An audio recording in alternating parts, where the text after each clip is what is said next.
It's a privilege to have come and witness a beautiful press conference.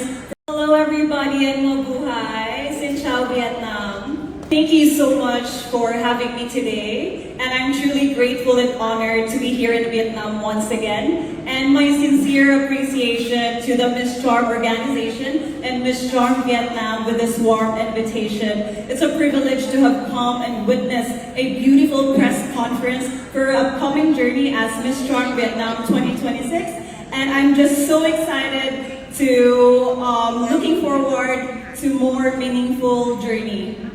Thank you. Mabuhay! Iisang kulay ang ating tahanan, maputi moreno kahit ano pa, Pilipinas ang dala sa mata.